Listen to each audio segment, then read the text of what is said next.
আসসালামু আলাইকুম রহমতুল্লাহ। ওয়েলকাম করছি আনিসা গ্রোফার্ম ফেসবুক পেজ এবং ইউটিউব চ্যানেল থেকে। আজকে যে বিষয়টা নিয়ে আপনাদের মাঝে হাজির হওয়া, আপনারা অবশ্যই থাম্বনেল থেকে বুঝতে পারছেন যে খামার করলে অনেকেই বলে লস হয়ে গেছে বা আমার এত টাকা লস হয়ে গেছে। অনেকে আমাকে মেসেজ দিয়ে বলে যে ভাই আমার মুরগি খামার করছি, আমার এত টাকা লস হয়ে গেছে, বা গরু খামার করছি এত টাকা লস হয়ে গেছে, হাঁসে খামার করছি এত টাকা লস হয়ে গেছে, ছাগলের খামার করছি অনেক টাকা লস হয়ে গেছে। তো আপনি তো দেখি ছাগলের ভিডিও দেন, মুরগির ভিডিও দেন, কবুতরের ভিডিও দেন, আপনার কি প্রফিট থাকতেছে, লাভ হচ্ছে না লস হচ্ছে, এই বিষয়গুলো অনেকে জানতে পারে।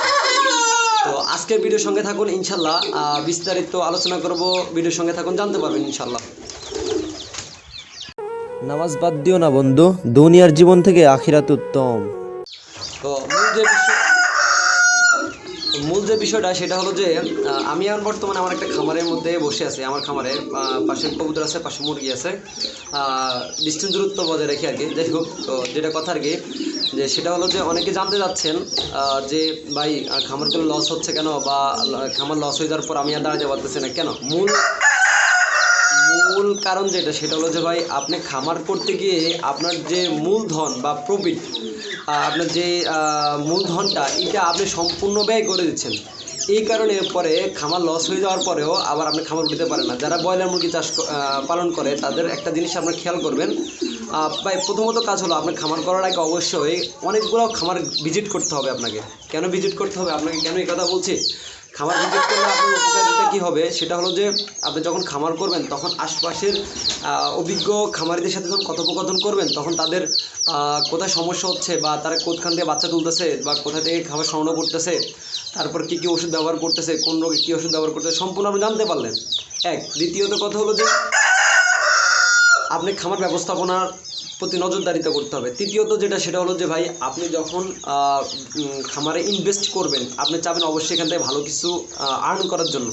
তো আপনি যাতে প্রথমে আপনার অভিজ্ঞতা নাই, সেক্ষেত্রে আপনার করণীয়টা কি? সেক্ষেত্রে আপনার করণীয় হলো যে আপনি অভিজ্ঞতা অর্জনের জন্য প্রথমে অল্প কিছু দিয়ে শুরু করা। ধরেন আপনার কাছে 100 টাকা আছে, আমি মনে করি যে আপনার কাছে যাতে 100 টাকা আছে, আপনি 40 টাকা বা 30 টাকা দিয়ে শুরু করেন।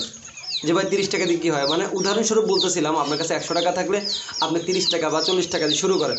এতে করে প্রথম চালানে যদি আপনার লসও হয়ে যায় সেক্ষেত্রে আপনি কি করতে পারবেন, আবার আপনি চালু করতে পারবেন, আবার 20 টাকা বা 30 টাকা দিয়ে আপনার খামারটা প্রচলন মানে চালু রাখতে পারবেন। এতে করে প্রথমবার লস খাইলেও দ্বিতীয়বার আপনি মানে পোষা নিতে পারবেন। দ্বিতীয়বার যদি লস খান তারপরেও আপনার কাছে কিছু প্রফিট থাকবে, সেইটা দিয়ে আপনার কাছে কিছু টাকা থাকবে, সেটা দিয়ে আবার শুরু করতে পারবেন। কিন্তু আপনি যদি প্রথমে 100 টাকা দিয়ে শুরু করেন, ঠিক আছে, আপনি খাবার খরচের দিকে ফোকাস রাখতে হবে, ওষুধ খরচের দিকে ফোকাস রাখতে হবে।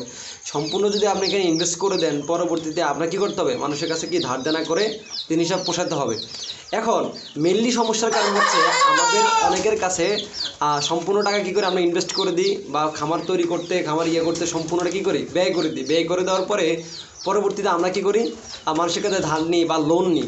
লোন নেওয়ার পরে একসময় খামার ভাই এমন একটা জিনিস, এটা টেকনিক্যাল জিনিস, ঠিক আছে, এটা চাইলেই আপনি যখন তখন চাইবেন বা এখান থেকে আর্ন করতে পারবেন না। আপনাকে এটা ধৈর্য ধারণ করতে হবে।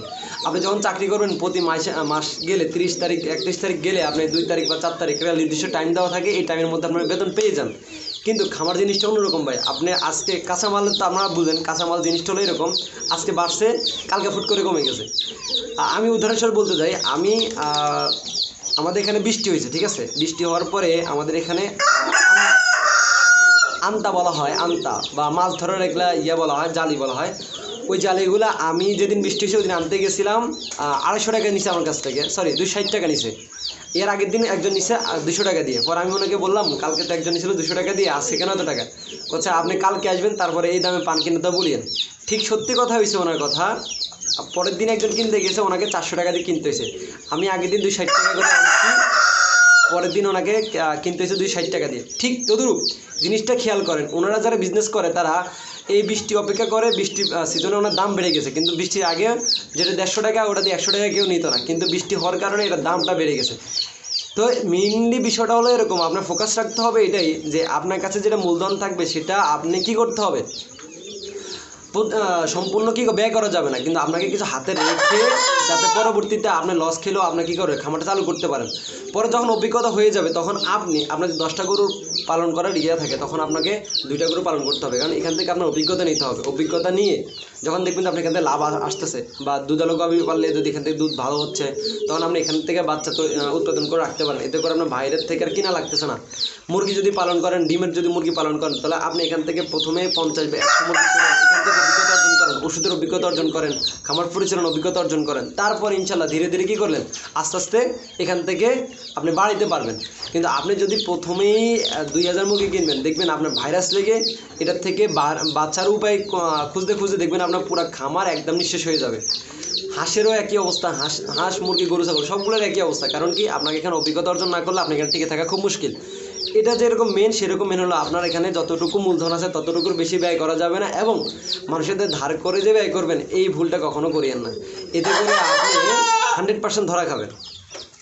আচ্ছা যাই হোক, তো মেইনলি যেটা বিষয় হলো ভাই, আজকে যেটা মূল টপিক ছিল সেটা হলো যে আপনার যেটা মূলধন আছে এই মূলধনের অর্ধেকের কিছু কম বা অর্ধেক এরকম পরিমাণে আপনি খামারে ব্যয় করবেন, যাতে করে এখান থেকে যখন প্রফিট আসা শুরু হবে, লাভ আসতে থাকবে বা আপনার ইনকামের সোর্স দেখবেন, তখন আপনি এক্সট্রাভাবে কী করতে পারেন, এখানে ব্যয় করতে পারেন। তবে সতর্কতা অবলম্বন রেখে অভিজ্ঞতা অর্জন করে তারপরে খামার শুরু করলে সব থেকে বেটার হয়।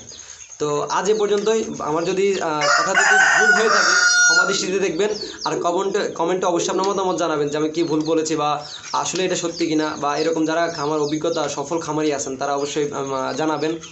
আর আমার চ্যানেলে ভিডিওগুলো যদি আপনাদের ভালো লাগে থাকে অবশ্যই সাবস্ক্রাইব করে পাশে থাকবেন। আজ এ পর্যন্ত সব ভালো থাকবেন। আসসালামু আলাইকুম রহমতুল্লাহ।